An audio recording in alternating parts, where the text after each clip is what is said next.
start episode 179 of the Lumber Word podcast, recording on the 20th of August, 2026. Am I looking too dark right now, Charles? No, you look you're okay. so lighting the room up. It's going in and out. Matt's coming on late today. He's gonna come in hot. He's coming in hot. He's going to come in hot and pound that You keyboard. probably want to ping him and remind him because I did. I sent a text out. He's probably really busy. He may be really busy right now. So we got a lot to talk about today, don't we? I don't even know where to start, Ash. I mean, where do you want to start? Do you want to start with like the housing data, or do you want to finish with the housing data? Do you want to start with the Fed or actually printing money, but not really printing money yesterday? By the way, that maybe explain that to me like I'm 5. What exactly happened? So we're gonna buy long, but I mean, this would be we should get Brian. We need Brian Westbury on here. You got the Treasury and the Fed, right, Charles? This is what I know about it. If the Fed would have done it, since they create the bonds, it would have looked like they were buying back their own money they created. But since the Treasury did it off of their balance sheet, and it was bonds that have already been purchased and they're redeeming them, it doesn't look like they're printing money or doing a QE, even though the government is the government. We just did this not too long ago. I feel like we had a very similar conversation like 5 months ago. Yeah. Well, I mean, when you think about the Fed expanded their balance sheet to something like $7.5 trillion. Financial crisis, and the next 15 years later, consecutive QEs. Quantitative easing just means, hey, we're going to monetize debt. So the Fed balance sheet went from $1.5 trillion to $7.5, and for the last probably 4 or 5 years, they've been trickling it down. It was I guess it actually peaked at 9 trillion, and it's now 6.7. So, I mean, they got some room. But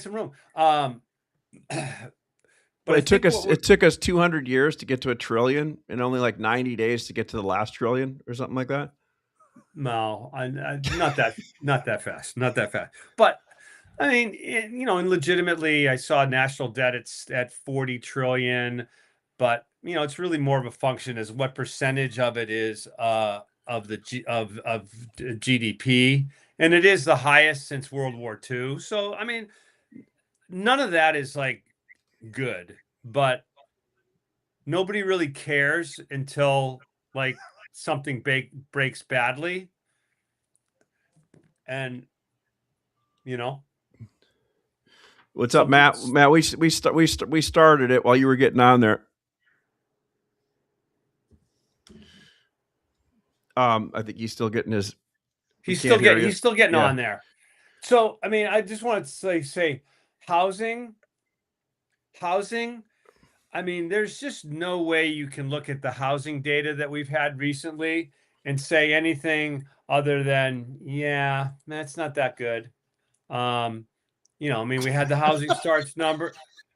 We had the housing start number, and yeah, that was no, that's not good. 12.4%. I will say, highly volatile multifamily was, the big driver, but year to date year to date, it's like we've been talking for 7 months. This year, we're going to end up real close to being the same as last year, which was the same as the year before. But, mortgage rates are back up. The existing home sales, that wasn't a good number either.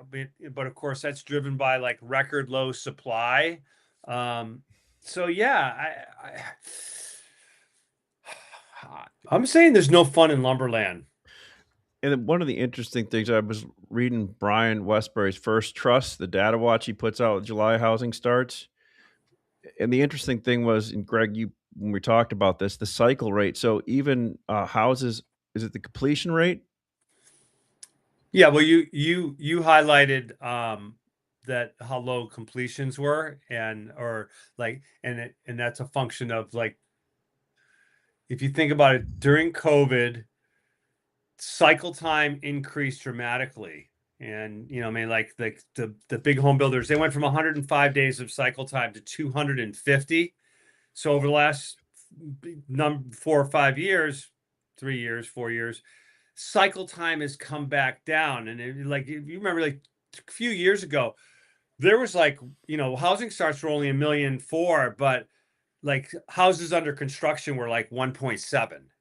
Well, now we've got houses under construction, back down to like 1.3, which is in keeping. Well, I wonder why my internet's messed up over here. No good. That's no good. That's really low. I mean, yep.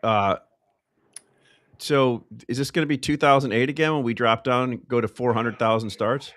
No, because none of the same factors are in play. I mean, you haven't had, you don't have people that, you don't have liar loans. You don't have people that are, have 5 houses that they own with, like, 2.5% teaser mortgages. You don't have. But what about all the loan modifications and all that stuff? That guy was right when he was on months ago. Those things are. I read an article about it a week ago. It's supposed to be pretty bad. Whenever, but that's a positive, because that helps the market clear, right? But it hasn't cleared yet. But it's a process that's happening on an ongoing basis. It brings more houses of supply, and that actually helps us I think that's like a slow moving. I'm trying to think of what analogy I want to use, but something slow moving. Avalanche. It's a constant drip. I'm just saying we talk about clearing. We haven't even started the clearing process yet, is what concerns me. I mean, no, it has been started. It's been happening for over a year. Since they, and they keep tightening that stuff up, and that's all positive I look at. Yeah, I mean, my theory is it'll clear in second homes and vacation homes that ran, ridiculously high beta. Yeah. Mm-hmm. But we'll see. Matt, you can hear us now? Is Matt still in the dark over there? Yeah.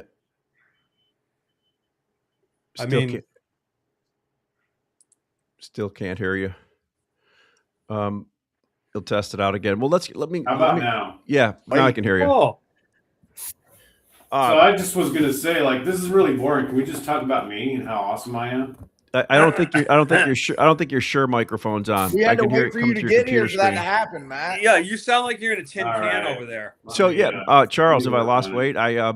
So no after dinner drinks or any alcohol for the last month. That takes off 10 pounds immediately. Is this better? Yeah, wow. Perfect. Oh, there you go. Yeah. You're losing weight, Ash? Yeah, but it's just right now. It's just because I went on a diet and no alcohol, right? And no alcohol itself takes off 10 pounds. Yeah, then you add the ice cream back in. But there's 5 pounds back. It's a great thing about not drinking alcohol. It takes 10 pounds off you, but it puts 10 pounds on everybody else when you look at them. So just quick, like, market summary. Like, I put a note in here. It's just weird right now, and I think it's because we went through. I'll speak for me. We went through a couple weeks ago, and then you back up 2 months into that. We're pretty busy. And all of a sudden, you come down where you slow down. You're like, what's going on here? And sit next to Greg. Greg can't sit and not do anything, right? So we're we're buying and selling every day, trying to find the market in the spruce side. And, we're able to move, not the volume we were moving 3 or 4 weeks ago. We're able to I think I could sum it up. What we're doing, we can sell as much lumber as we want and not make any money. Exactly. We were buying. So we were buying for the last three days. And at the end of the day, we'd look at what we sold. We're like, okay, we basically made like $5 over what we bought at. So after you cover costs and everything, you make nothing. But you need to do it to figure out where the market's at, and haven't gotten pricing power yet. So, some of the big items yesterday that moved, or for the last week or two, 104 and 5/8 on the east side, Boston and Great Lakes has arguably dropped $100 a thousand. Found a trading bounce yesterday, and probably is up off the low. Same with the 2x6, but they're already high. Some things in 2x4. Half the mills are willing to play. Half the mills are telling us how busy they are and not moving their prices. For instance, we were able to buy, significant discounts to quote unquote print on 104 and 5/8. And we went to one mill with a 20 car offer, and they were $40 above what we were buying the 104 and 5/8 on. And then you look at the other items and they didn't take anything. Yeah. So some people played, some people didn't. That's what we're seeing. And, this is similar to last year where we made the low in November and then moved up. Maybe we shouldn't expect much for it being back to school August, the week of we're in the third week in August. Maybe we shouldn't expect that much. I can only speak what we saw in the Eastern spruce and all that. But there's volume traded at the mill level, it looks like.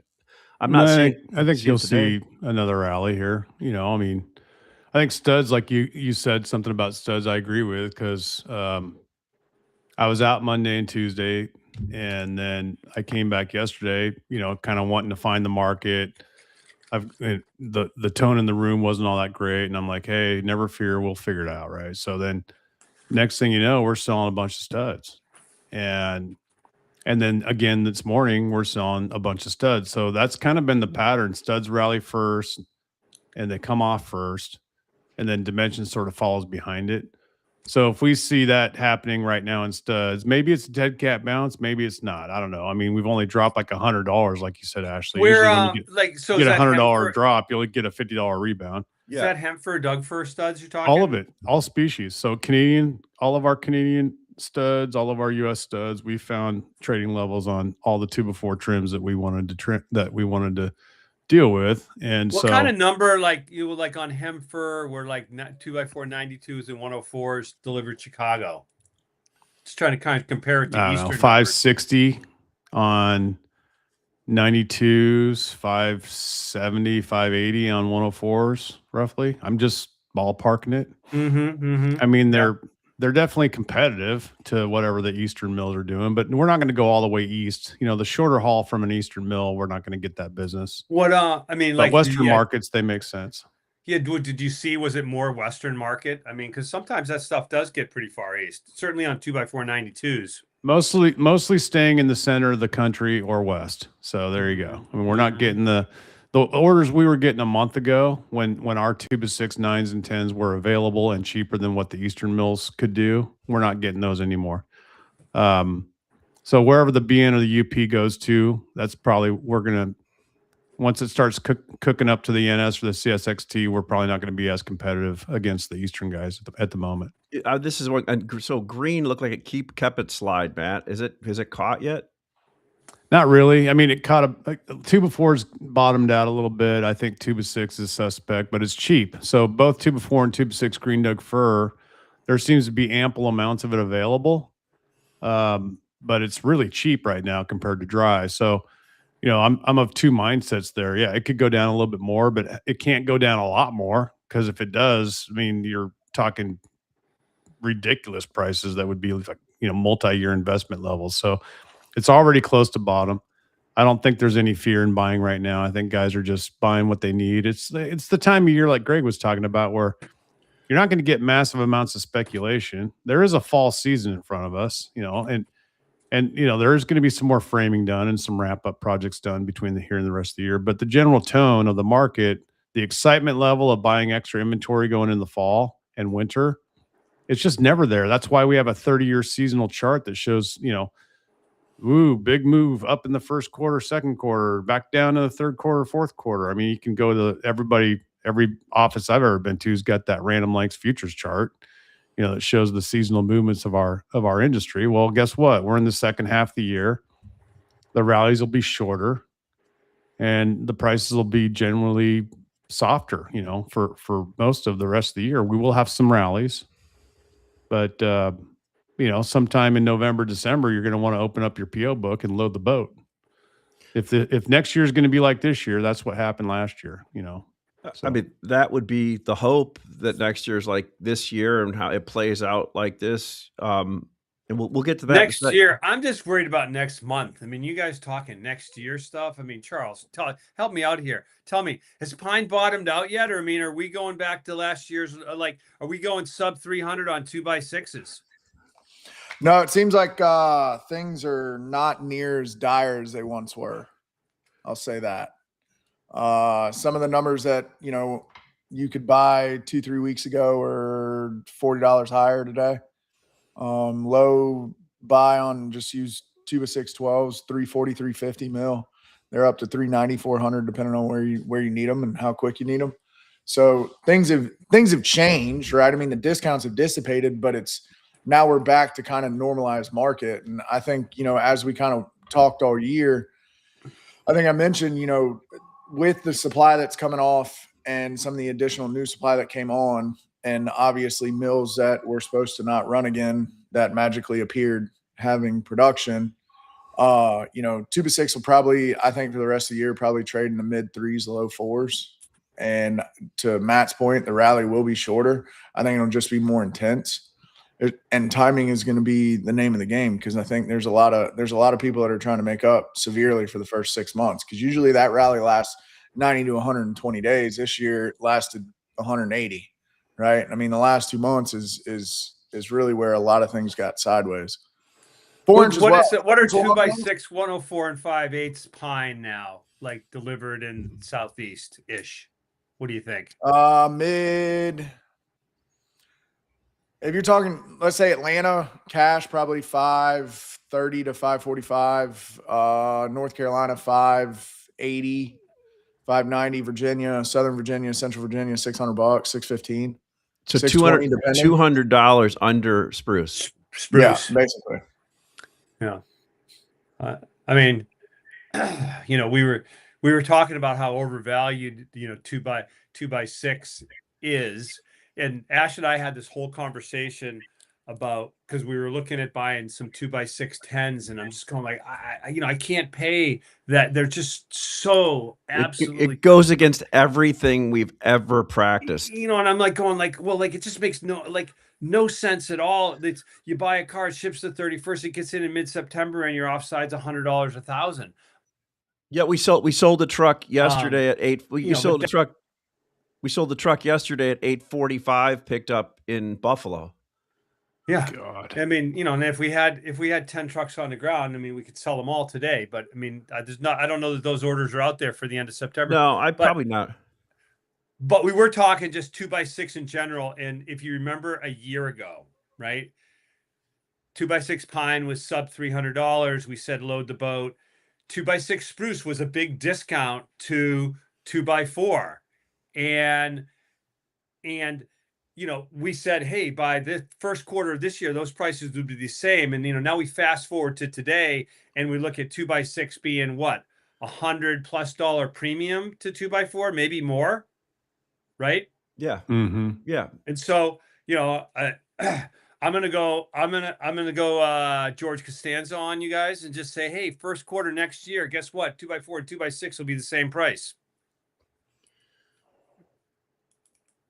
And one thing that we're seeing out there today is, some of the jockeys out there are pricing 2x6 forward for, was it Q4, Greg?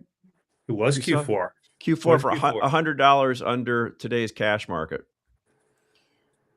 Doing the same thing. I think that's a good buy for a guy that has a job that is still hanging out there, or a new job. I mean, that makes sense. Hey, could it be lower? Sure. But I mean, if you're looking at $800 market and you can buy it at, $700 or less, lock it in. Charles, what are you seeing out there? What are you? What I was going to say is some of the, just jockeys in general. I mean, you've got. Are we you've using got that some in a guys- figurative sense? A No, derogatory I mean, they ride sense? horses too. They ride horses too. There's small guys that ride horses. Yeah. Yeah. There's some numbers that are floating around, and They're also, maybe my dad had those underwear too. The Let him jockey. finish his thought. Sorry. Holy cow. I want to hear No, what he no, has this to is say. more fun, Matt. This is way more fun. Did you guys shut up? I mean, because we totally messed his thought up now, right? Now he doesn't even know what he was talking about. no shit. No, I know exactly what I'm talking about because I'm the one that has to deal with it every day. Yeah. You got guys, speaking of 6-inch, right? I mean, 4-inch in general too. 4-inch caught a bid 12 and longer. 8 foot kind of got discounted pretty heavily. And I think Mills did a really good job of cleaning that mess up pretty quick. But, when you start talking about finished good and competing and talking about spreads on finished studs and multifamily projects, some of the numbers that are being floated out on, in regions that everything is basically two-stepped unless you have a 6 to 8 week window to receive it by car. Some of the numbers that are $40, $50 under where the actual true cost of production is based on a low trade raw material is mind-blowing. And there's a lot of people that are doing that. And I don't know. We just always go back to the lowest cost denominator and everybody gets a little taste of blood and then the market tanks. And I don't know. I don't understand why in the lumber business we feel like we have to work for free. Because there's inherent value in what. Amen to what that. Amen to that. Because Dude, you're seeing it I from hear a you. different angle, dude. You actually have a manufacturing process. You're a producer of some sorts. You're taking on risk. You understand the value of that risk. You've got your own money floating around out there where you're backing your own action. We're talking like it's not thousands of dollars. It's more than that.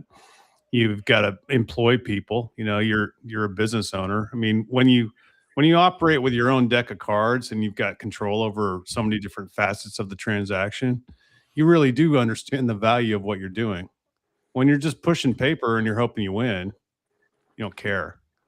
You're not thinking about your 12 employees. Until you're that you upside have to down pay. $100,000 and you got to write a check. Yeah, you're not the guy writing the checks. either You're the way, guy it's still receiving the money. check. Yeah, so what Well, you're I hearing, know, Charles, but is I guess some of my these. point What you're Go hearing, ahead. if I can just, it's like what I heard you say is You can do whatever you want, There's- Ash. This is America. that's why I like coming to work because I can do whatever I want here. When I leave here, it's game over. Within reason, again, within reason. But my thing is when I No, I think that's right. No, it's over. when I start doing something crazy here, Greg comes in and goes, "There's something wrong with you? Like, did I do something? What's going on here? Like, I don't need this shit. I'll just quit." And so then I get in line. But like what I heard you say, Charles, is the multifamily, the business that's booked, whatever it is for Q4, people are taking it under cost of production.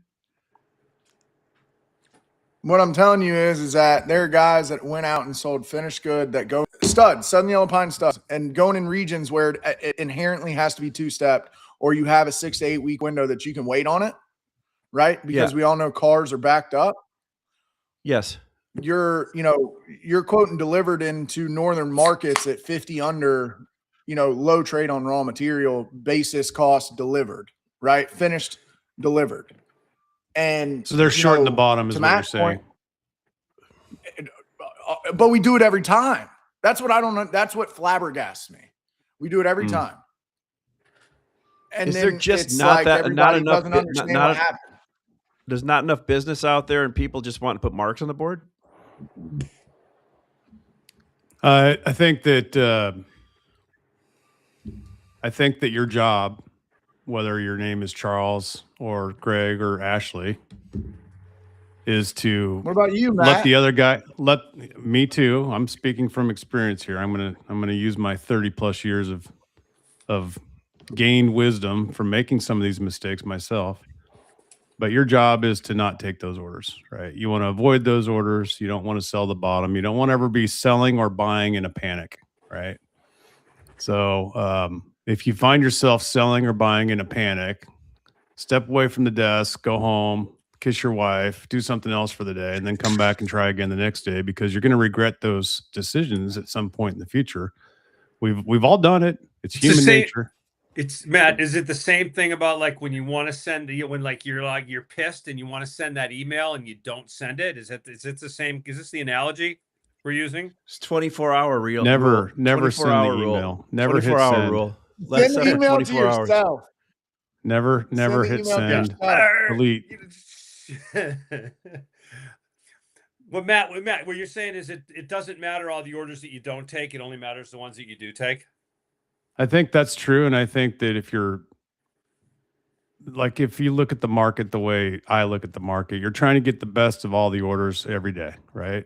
So like if you're Sawmill, like, you know, your company, Sitka, Hampton, Sierra, Fraser, they get offers all the time from everybody, from a wide range of customers, different channels, if you may. And some of those are good and some aren't very good at all. And if you can ignore the not very good ones at all and take as many of the good or decent ones that are out there, then you've done your job, right? It's the really bad offers and the really bad decisions that you regret, that you will always regret, no matter if you're a buyer or a seller in this business. So, I mean, I face this on inventory decisions, Greg. Sometimes I've gone like you were doing a month ago. Hey, we're shedding inventory. We're dropping our inventory. Every day you had offers and you were taking the best of the worst offers, right? So you ignored the really bad offers, the really $40 and $50 counter offers. Oh yeah, I'll help you out, Greg. Let me help you over the fence. Here's 10 trucks at -50. Yeah, I don't really want to do that. Can you come up 30? Nah, I can't do that. Meanwhile, the phone rings, another guy calls in, you give him $20. Yeah, I'll take a couple. If you did 10 of those instead of 10 with that guy, you just saved yourself $30, $1,000 on 10 trucks. And so those are the types of decisions I'm talking about on a day-to-day basis. It's like the guy that offered me $580 today on 2x12 12s. And I said, you know what? We've been getting 625 to 650. You know, I think I want to fight a little harder.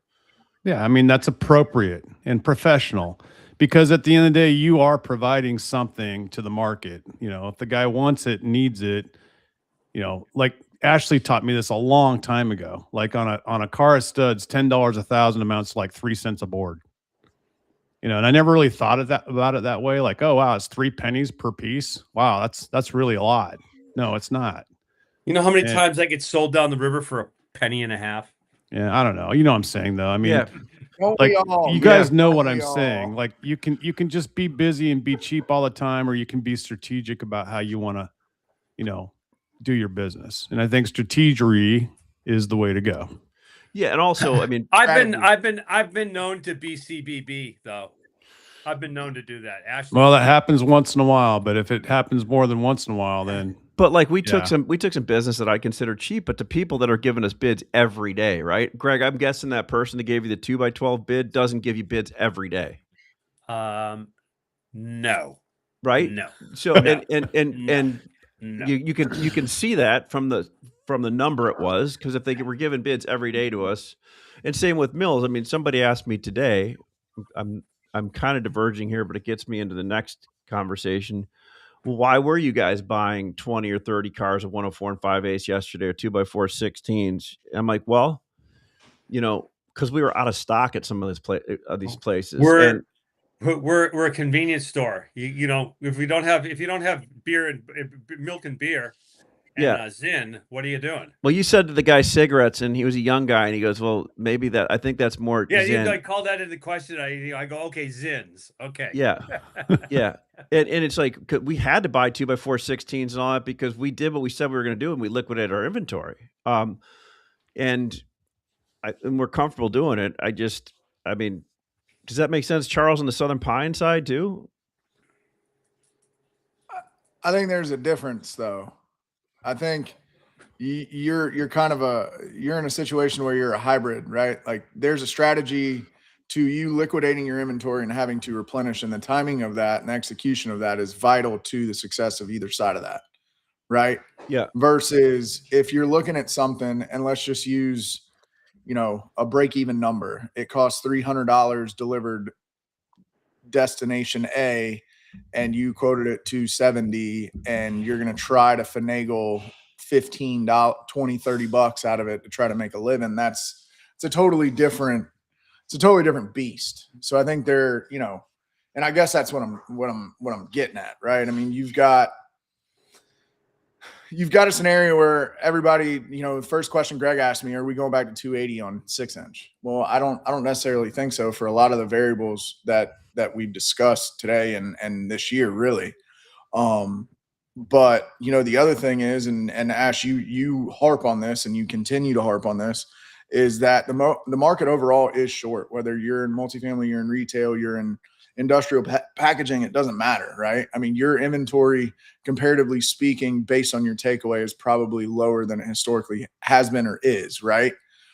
So you're in a situation to where if things do change, they'll change quick.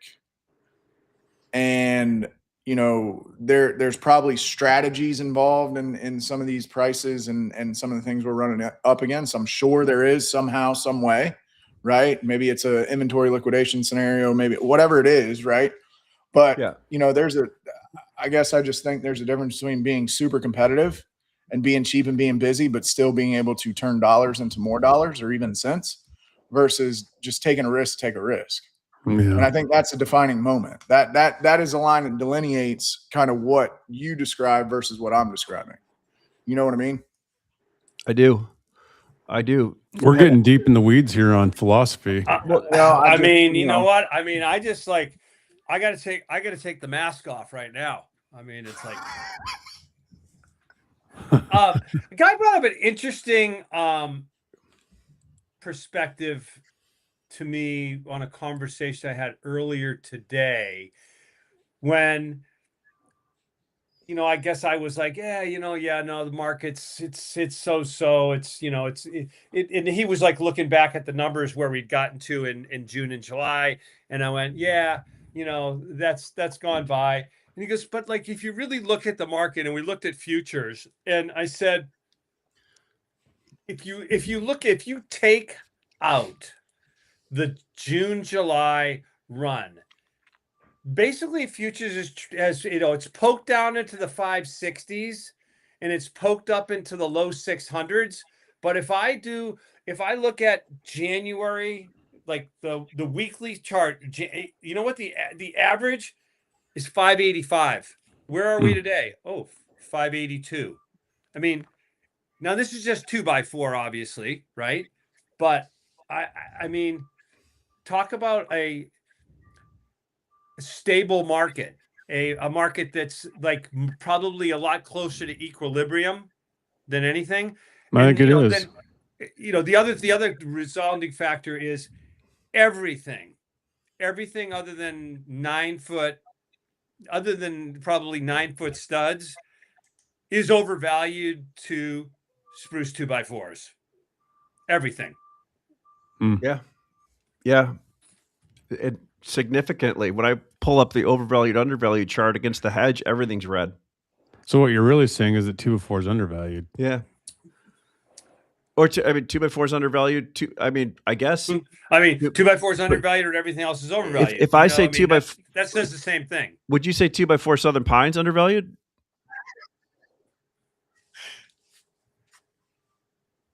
Who are you asking, me or the sensei out there? Compared to what? Compared to what? Ash? Well, if we compare it to spruce, compared to the market basket, let's compare it to two different. Let's compare it to Southern Pine, to its own market basket. Then let's compare it to the entire market basket of all species. So the high end, like 2x4 Hemfer, 2x4 SPF versus 2x4. It's not undervalued. It's not undervalued to pine market basket, but it is undervalued to what's like the composite. Yeah. Charles, what's 2x4 random pine going for right now? FOB mid fours. Mid fours. What does Brent tell you? I don't know. Brent will tell you. I don't know. I mean, I'm just curious. No, it's a lot mid fours and.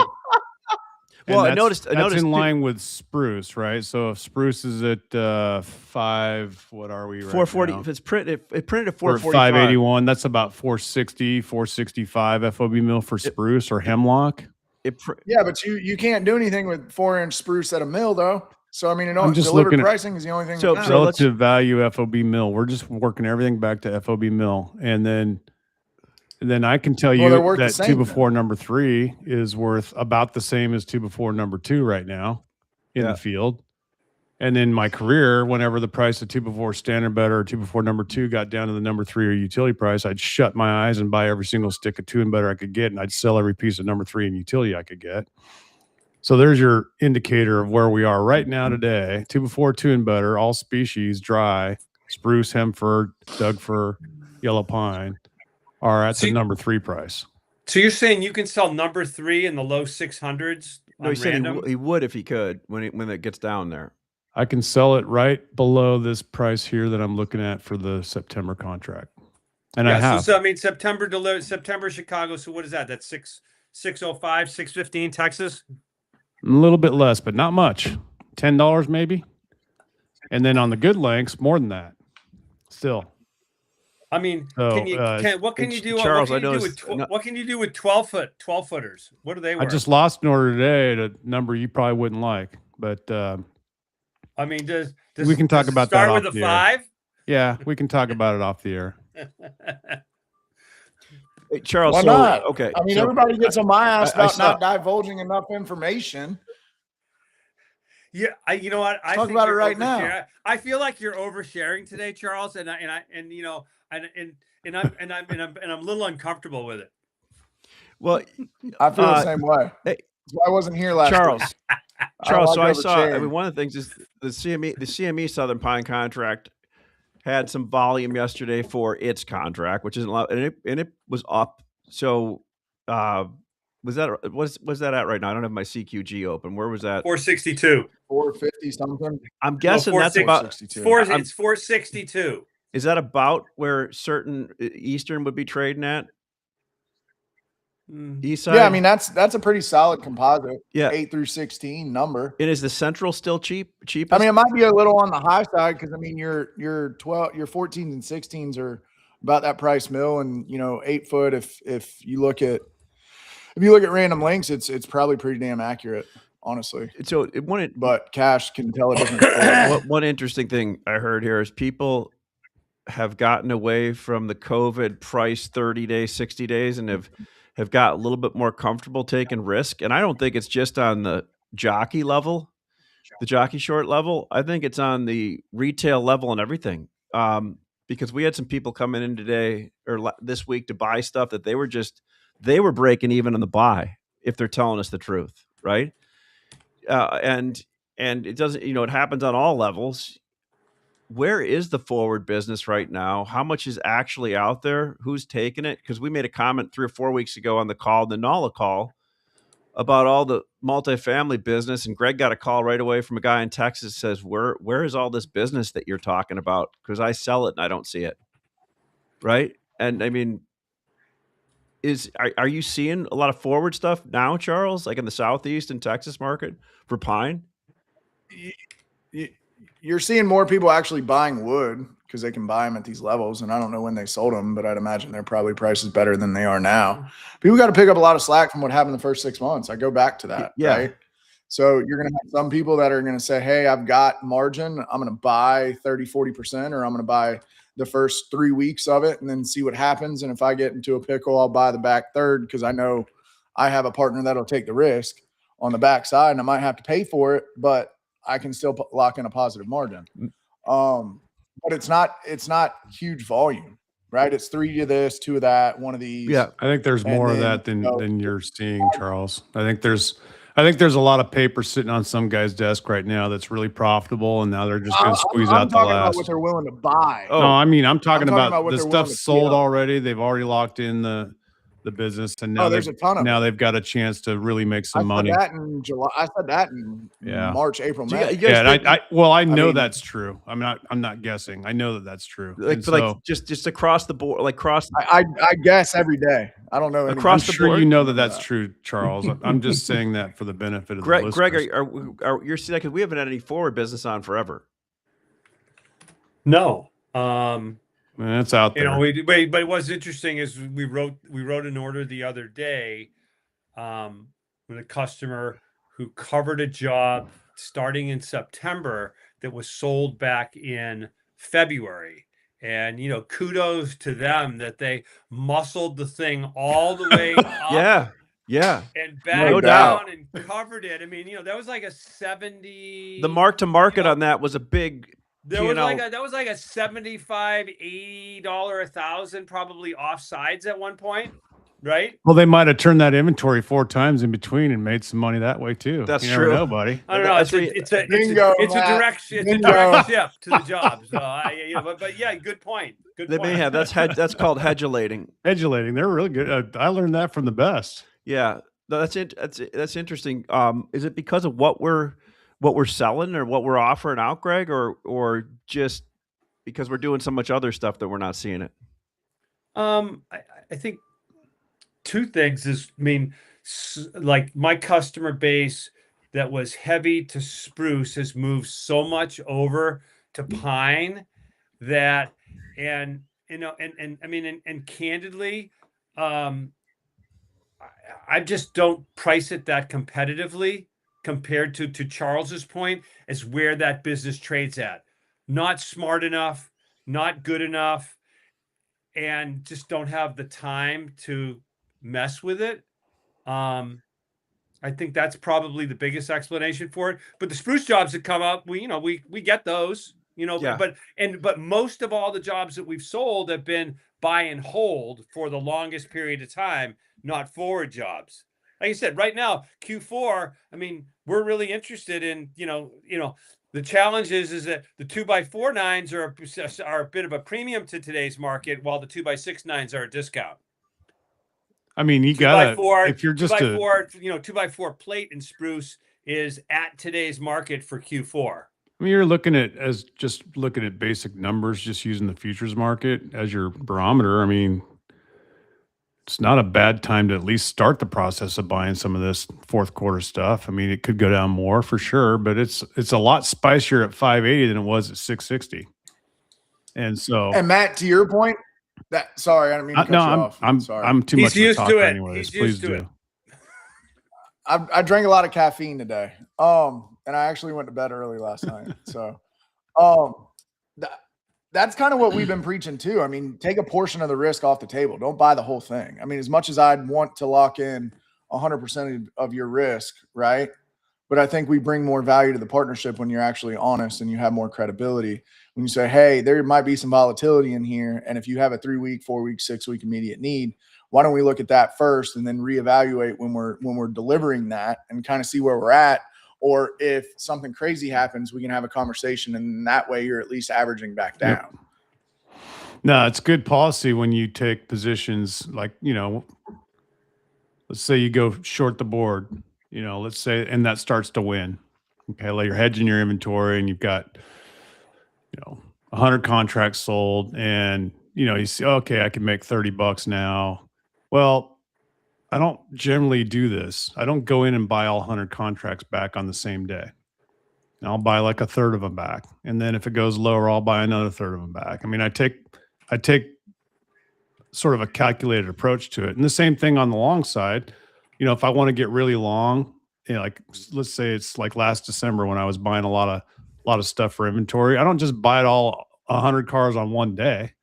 I might buy 20 cars one day and then go another week and buy another 20 cars. It might take me 3 or 4 or 5 weeks to get my entire position put together. There's no rush in this business. I mean, we tend to think that you have to be in a hurry, but you don't really have to be in a hurry. And you'll make better, more strategic decisions in the long run anyhow if you just sort of slow yourself down and think about what you're doing and have a plan. You'll get better outcomes that way. You might Matt's the old bull. He wants to walk down the hill, Ash. He doesn't want to run down. Dude, I've learned, man. It's no fun when you're forced to do things against your will because you made a lot of really bad, abrupt decisions, right? Here's a good question from Builder in 1995. So did the CME crash because Wall Street all shorted it with low liquidity, or does it bring down physical price with it? And my response to that is, if you go, I think. What crash? What crash? Well, I are think we what talking- I think what I think what he's From crash are we talking 660 about? to 560. I think what he's Well, that I wasn't think a crash. That was just a market selling off. I mean, right, but I there think was what he's good volume the whole way down. There was lots of buyers. It wasn't a crash. A crash was something that falls in a vacuum, right? what I've noticed in other markets when I read about them in commodity based physical markets, that funds which are have the heaviest short side, which I think he's could quote as Wall Street type. They're usually nerds sitting in Chicago that live by me with like 7 screens on their desk with an algorithm running. But I think these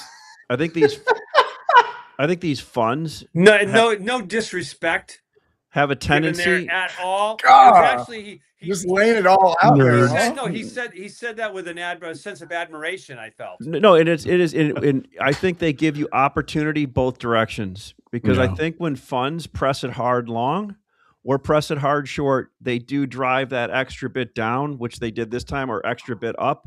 And I when really we were wish all, they'd bid it up to a premium again. but damn when it. we're all sitting here wondering why there's a $60 discount and why 4-inch is trading at the same price as utility, it's generally because they stepped on the gas, right? Yeah. And that's just what they do. And Well, that's there's why we two had- things happening. Well, a One, computer did. you've got the algorithm hitting the sell button, right? You got Yeah. rolls going on. You've got all that stuff going on, but then there's a second wave of panic buyers, so that you got guys that were going long at 610, 620, 630, 640, and all of a sudden this thing going against them, and then they got to get out. They're getting margin calls, and unless you got really deep pockets and the patience of of a turtle, a lot of those guys are going to get forced out of those positions, so they add to the selling after it's crossed their line, right? So. Yeah. There's those things happen all the time. They happen on the way up too. Guys that are caught short, they'll panic and buy it out and take their loss and just move on. So it like Greg said, we tend to overdo it one way or the other. So we overdo it to the upside, we overdo it on the downside, and it's just the way lumber is. It's really kind of it's kind of fun to watch. Yeah. Hopefully you don't get caught up in the whirlwind of all the bad outcomes that happen sometimes, but it's always fun to watch. it is, we're in it, right? Like we're in this business. And so our job is to try to read the tea leaves and stay on the right side of it. Couple of interesting things. So last Hold week, on, I don't think you answered the last part of the question. does, though. We does, talked does about it CME, does it bring the physical price with it? I think the answer is yes.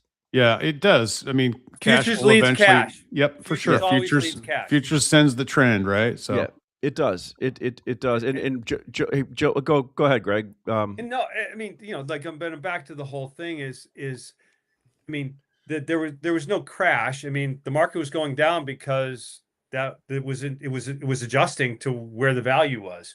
But couple like, and so while that was happening last week, there was an article in the Wall Street Journal about surging lumber prices, right? And how that's squeezing builders, interviews. right? Then there was a thing on CNBC about like surging like and the market had already adjusted down. It was like it was actually close to when it bottomed out. And it wasn't even a lumber mill they showed, it was a pellet mill. But it just goes to show you how like that stuff I did send you guys that interesting article, I think, more long-term than short-term, on their proposal by the Department of Interior to open up more logging on federal lands out west. I mean, Matt, you lived in this world, and I mean, you guys have got, back in the day, they used to harvest all sorts of timber sales off of federal lands, but I mean, for the past 25, 30 years, it's been mostly all private and state land, right? It's about 80 to 90% coming off of private or state land, and only 10% roughly of federal thinning operations, or sometimes they'll go in after a fire. But yeah, the days of wide open national forests being sources for timber are over, have been since the early 90s. Which is what I've talked about with what British Columbia is going through here the last 5-10 years, where their government and their policies have changed. They used, they up until 10 years ago, the government was pro timber and they were using those crown lands to create jobs and revenue. And now they're setting aside massive swaths of timberland for protection of caribou or other reasons.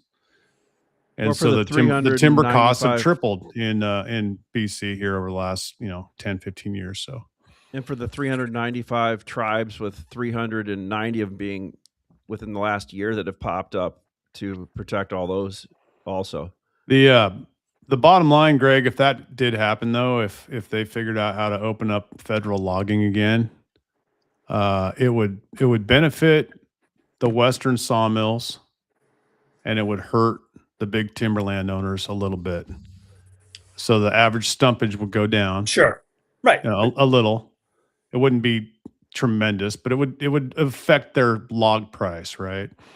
Now, the flip side of that is if you're more supply of anything, right? If you're a warehouser or Rayonier or somebody like that owns a lot of timberland, or Knife River, your land isn't just for timber. Some of these operations, they'll sell off 5,000 acres to a nature conservancy for $30 million,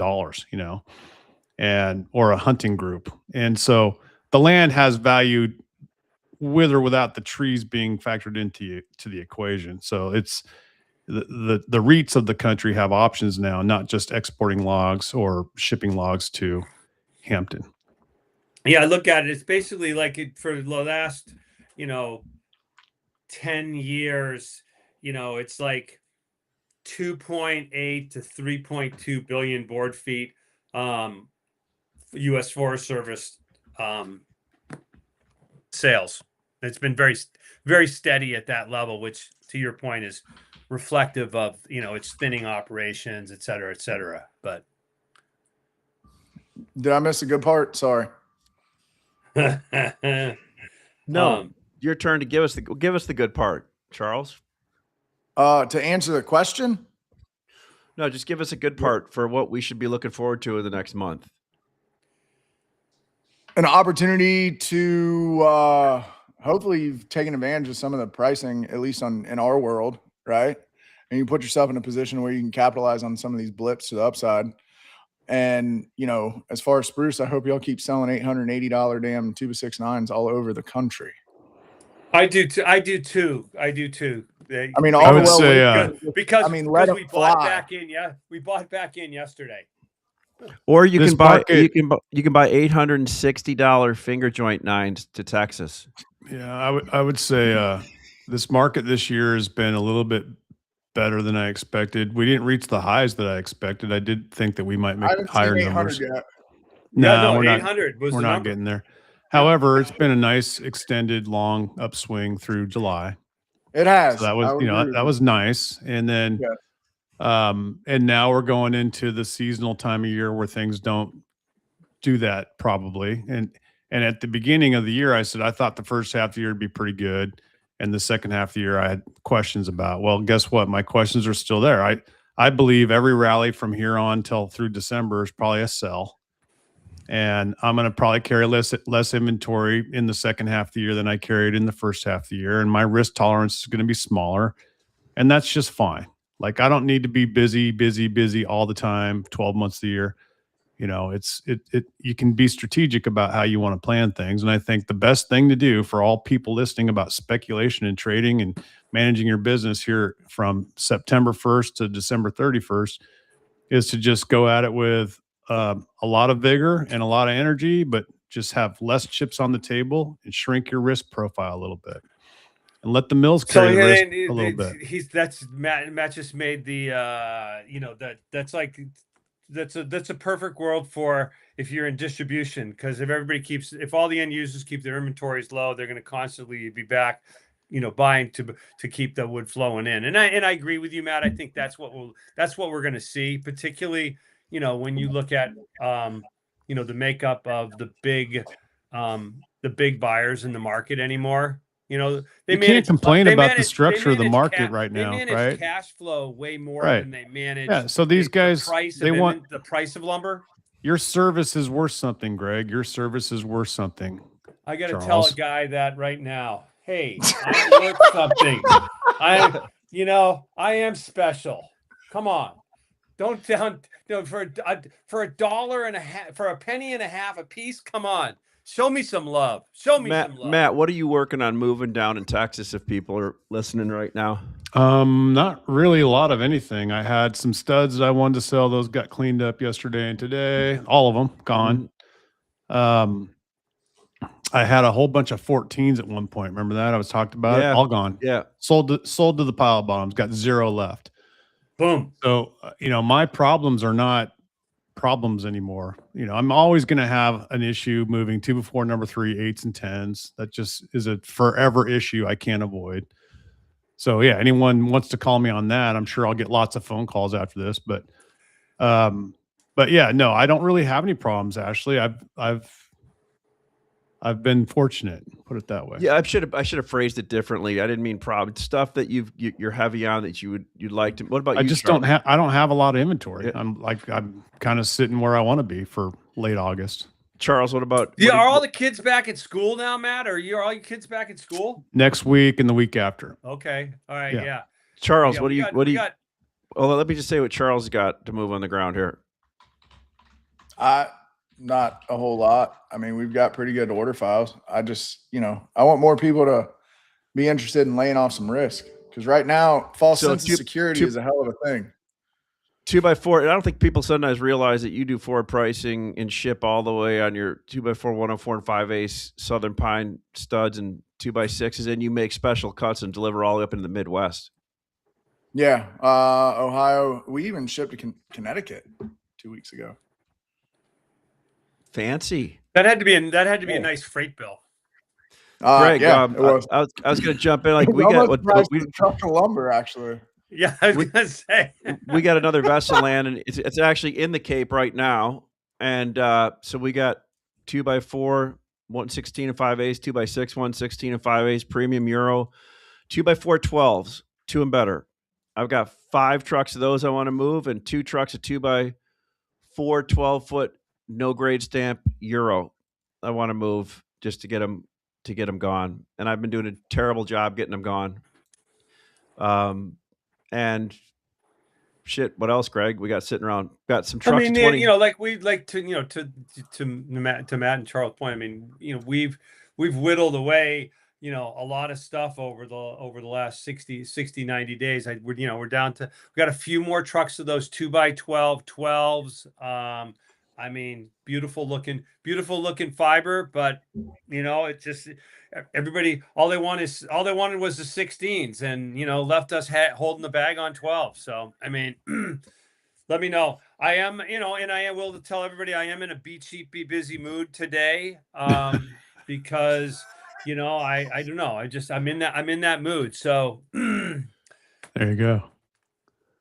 I usually wait for Greg to price all his cars, get the RFQs, and then I go out and price mine. Yeah. I mean, and you sell 2 to his 20 and make just as much money, don't you, Ash? Firm offers make friends. It's an ebb and flow every day for sure. Yeah. All right. Well, cool. Charles, it was good to have you just lighten it up today, dude. I like having this Charles. Don't you, Ash? I miss Charles. This guy. It's good to catch up, Charles. Yeah. Good to see you. Yeah, it was a lot. I mean, it was serious, really good feedback. I just run out of things to talk about. He's too busy running cattle. You want to sit around and bullshit. Hey, not right now. Well, I mean, that's a whole other discussion for another day. Don't you do that with Mitch enough? Leaning over the fence not at much night. longer stuff to talk about. Yeah. I mean, you guys are talking about oysters and doggies, huh? Yeah. Yeah. You gonna send him for some oysters this week or what? All right. I'll see you guys later. It's been real. Take care. All right, boys. Y'all appreciate it. Yep. Yeah.